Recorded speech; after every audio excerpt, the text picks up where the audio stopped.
और मैं मानस भवन में खड़ा हूं, मैं फिर वहीं पर आता हूं, रामचरितमानस पढ़िए अपनी दादी के पास बैठ के, अपने दादा के पास बैठ के। राम का धैर्य देखिए, राम का धैर्य विष्णु का धैर्य नहीं है। मुझे क्षमा करें, भगवान है विष्णु, लेकिन वो तटस्थ धैर्य है, आराम से लेटे हुए हैं क्षीर सागर में, शैया बना के प्रेम पूर्वक। माता लक्ष्मी पैर दबा रही है, ऊपर शेष नाग का फन है, देख रहे हैं दुनिया में चल क्या रहा है, मूर्ख कर क्या रहे हैं, ये हो क्या नाटक रहा है। राम का धैर्य तो जीवित रहते हुए उसी व्यवस्था का धैर्य है। राम को प्रोवोक करने की एक हरकत दुनिया नहीं छोड़ी।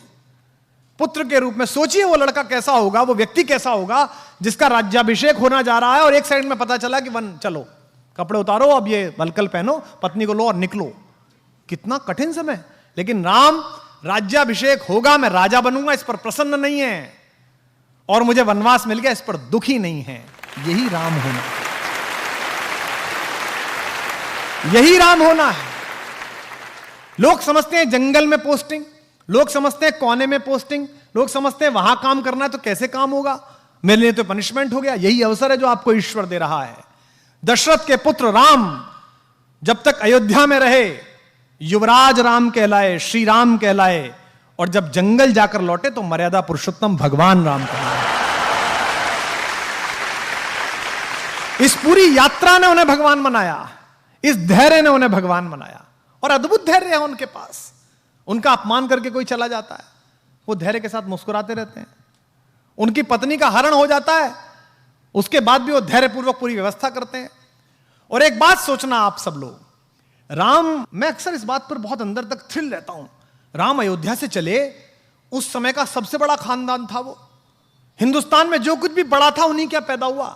इक्ष्वाकु, अज, रघु, दिलीप, पुररवा, ययाति, नहुष, दशरथ, सब बड़े आदमी उन्हीं क्या। भारत का नाम जिस पर रखा गया वे भी उन्हीं क्या पैदा हुए, भरत, सब उन्हीं क्या पैदा हुए।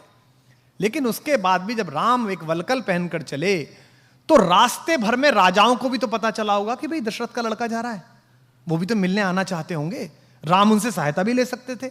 जिस पंचवटी में मां सीता का हरण हुआ है वो तो उनकी नंदसाल के बिल्कुल बगल में है, कौशल प्रदेश में, रायपुर में, वो बिल्कुल बगल में थे। वो अपने नाना से कह सकते थे, अपने मामा से कह सकते थे कि साहब आप जरा मेरी सहायता करो, मेरी पत्नी का अपहरण हो गया, सेना दे दो जरा, मैं चलूंगा। उन्होंने ऐसा नहीं किया। उन्होंने एक भी राजा को अपने साथ नहीं लिया। उन्होंने रास्ते भर आप जैसे और हम जैसे लोगों को साथ लिया। किनको? सामान्य, वंचितों को, दलितों को। उन्होंने वनवासियों को साथ लिया, उन्होंने मल्लाहों को साथ लिया, उन्होंने मां शबरी का आशीर्वाद लिया, उन्होंने केवट को साथ लिया, उन्होंने वंचित सुग्रीव को गले लगाया, क्योंकि वो जानते थे कि जिस अनाचार से वो लड़ने के लिए जा रहे हैं वहां धनिकों की और राजाओं की नहीं, सदाचार की आवश्यकता पड़ेगी, वहां आत्मा की दीप्ति की आवश्यकता पड़ेगी। तो राम का यह धैर्य ही उन्हें विजेता बनाता है। भाई रावण को तो बाली हरा चुका था पहले, आपने कहानी सुनी होगी। रावण को तो शहसबाहु भी हरा चुका था। रावण कोई ऐसा अर्जेंटीना नहीं था, ऐसा ब्राजील नहीं था कि हराना मुश्किल था। उसको तो हरा चुके थे दोनों। बाली तो उसको अपने बगल में दबाकर और उसने किले की दीवार का चक्कर लगा दिया था बाली ने। जब हनुमान को बांधा है और हनुमान से रावण ने कहा कि तू मुझे जानता नहीं मैं कौन हूं, तो हनुमान ने क्या कहा? हाँ जानता हूं, वो बाली वाला, मैंने सुना था आपकी लड़ाई बहुत, परिचय मेरा आपसे। हनुमान ने क्यों कहा? ताकि उसका कॉन्फिडेंस लूज हो। लेकिन भगवान जब बाली और सुग्रीव के जनपद में पहुंचे तो उन्होंने बाली का साथ नहीं दिया, उन्होंने वंचित को चुना। वो उसके साथ खड़े रहे जिसका अधिकार छीना गया, जिसका राज्य छीना गया, जिसकी पत्नी तारा का बलात् अपहरण किया गया है, और उन्होंने बाली का वध किया। जबकि बाली भी उनका प्रशंसक था, उनका भक्त था। मरते समय बाण लगने के बाद प्रणाम की मुद्रा में बाली ने पूछा है भगवान से, मैं बैरी सुग्रीव प्यारा, अवगुण कवन नाथ मुहि मारा। मैं बैरी हो गया, सुग्रीव आपका प्यारा हो गया, मुझ में ऐसा कौन अवगुण था मुझे मार दिया? तो राम ने उसको उत्तर दिया कि अनुज वधु भगिनी सुत नारी, छोटे भाई की पत्नी, भगिनी बहन, सुत नारी बेटे की पत्नी, सुन सठ कन्या सम ए चारी। हे मूर्ख, ये चारों बेटी के बराबर होती हैं। इन्हें कुदष्टि बिलो कहीं जो है, इन्हें गंदी दृष्टि से जो देखता है उसका वध करने में पुण्य मिलता है, पाप नहीं होता है। ये उसको उत्तर दिया उन्होंने भगवान। अगर भगवान की विजय अपने लिए होती, अगर धैर्य ना होता तो वो बाली को लेकर चल देते। बाली हरा चुका था, उन्होंने कहा नहीं बाली तू नहीं चाहिए, तू नालायक है, तूने इस छोटे भाई को मारा है, इसकी पत्नी का हरण किया, मैं तेरा तो वध करूंगा, ये वंचित है, इसे लेके चलूंगा। तो राम ने क्या किया? राम के साथ जितने लोग हैं, राम का धैर्य अद्भुत है। और यहां जो अध्यापक है उनसे निवेदन है, राम की लीडरशिप क्वालिटी अद्भुत है। राम ऐसे ही राम नहीं बने हैं। मत पढ़िए हिंदू होकर, इस परिसर में बहुत सारे इस्लाम मतावलंबी हमारे दोस्त बैठे होंगे और किसी जाति धर्म के लोग बैठे होंगे, कहानी की तरह पढ़िए और फिर देखिए कि राम जैसा लीडर कहीं नहीं है। वो उस व्यक्ति की क्वालिटी को डेवलप करते हैं, उसे इंस्ट्रक्ट नहीं करते। उन्होंने सुग्रीव की क्वालिटी को डेवलप किया। एक ऐसा डिप्रेस आदमी जिसकी पत्नी का हरण हो गया, जिसका राज्य छीन लिया गया, भाई ने लात मार के भगा दिया, उसको उन्होंने कल्टीवेट किया और सुग्रीव महारथी के रूप में बना और उस युद्ध में सुग्रीव की महत्वपूर्ण भूमिका रही। जिस समय हनुमान लंका के लिए रवाना हुए हैं, आप रामचरितमानस पढ़िए, अध्यात्म रामायण पढ़िए, श्रीमद् वाल्मीकि रामायण पढ़िए, कम्मन की रामायण पढ़िए, कहीं नहीं लिखा हुआ कि उन्होंने हनुमान से क्या कहा कि तुम क्या करना। आज हम कितने फ्रस्ट्रेटेड हैं। आज हम लीडरशिप डेवलपमेंट की बात करते हैं, हम ड्राइवर को एक जगह भेजते हैं सामान लेने के लिए, 5 बार बताते हैं उसे, क्योंकि हमें उस पर भरोसा नहीं है। हम उसकी लीडरशिप डेवलप नहीं होने देना चाहते। राम लीडरशिप डेवलप करते हैं। राम ने हनुमान को नहीं बताया कि तुम्हें वहां जाके क्या करना है, उन्होंने कहा बस जाकर देख कर आओ कि सीता कैसी है, कहां है, और उन्हें आश्वस्त करके आओ कि मैं आऊंगा। 2 बातें। इसके बाद का जो पूरा घटनाक्रम है, छोटा सा रूप बनाना, अंदर जाना, लंकिनी को मारना, मां सीता को वो मुद्रिका देना, फल खाना, खुद ही गिरफ्तार हो जाना, आग लगा देना। आग लगाना मतलब वो राम का विजिटिंग कार्ड दे के आए।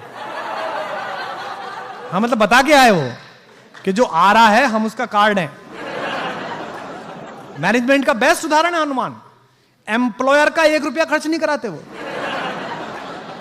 1 पैसा नहीं। भगवान ने कहा कि वहां जाओ, खुद ही टेक ऑफ, खुद ही लैंडिंग, और सारा पैसा हनुमान का, उसका रावण का। भाई हनुमान जबरदस्ती गिरफ्तार हुए स्वयं में देखने के लिए कि कौन है, तो कहा गया भाई इसकी बानर को पूंछ से बहुत प्यार होता है, इसकी पूंछ पे कपड़ा बांध दो। कपड़ा किसका? रावण का। बोले इस पे तेल लगाओ, तेल किसका? रावण का। जली किसकी?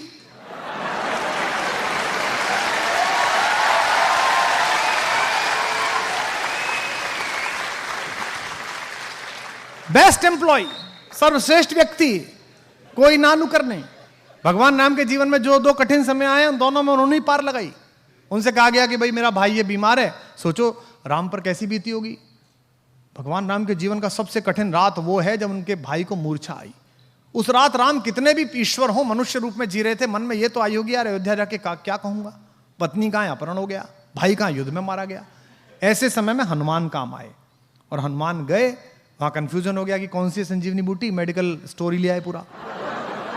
बोले भाई इसमें से देख लो कौन सी है। तो 2 बातें हुई, पहली हुई जिज्ञासा, दूसरी हुई धैर्य, तीसरी हुई आपको क्राफ्ट करने वाले लोगों में कि आप लीडरशिप डेवलप करें, आपके अंदर नेतृत्व की क्षमता डेवलप हो। और नेतृत्व की क्षमता का शिक्षा से कोई मतलब नहीं है। मैंने निजी रूप से जाना है। मैंने एक बहुत कम शिक्षित 5वीं पास व्यक्ति के साथ आंदोलन किया है उनके नेतृत्व में, और मैंने तथाकथित एक बहुत बड़े पढ़े लिखे के साथ राजनीति करी है।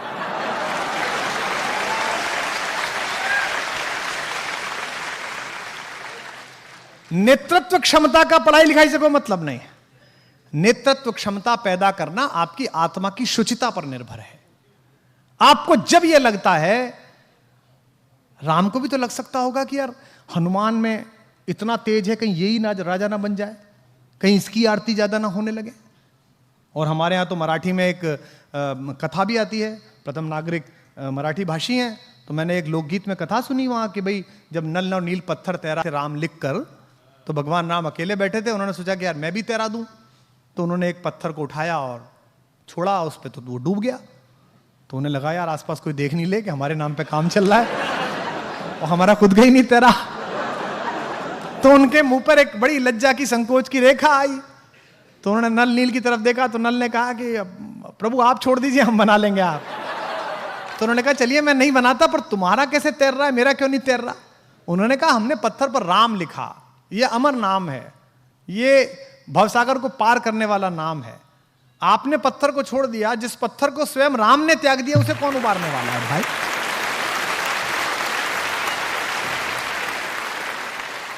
तो लीडरशिप इस बात से निर्भर होती है कि आप इस बात में कितना विश्वास करते हैं कि ईश्वर द्वारा तय किया गया मेरा भाग्य किसी मनुष्य के निपटाने से, खत्म करने से, बढ़ाने से ना बढ़ेगा ना घटेगा।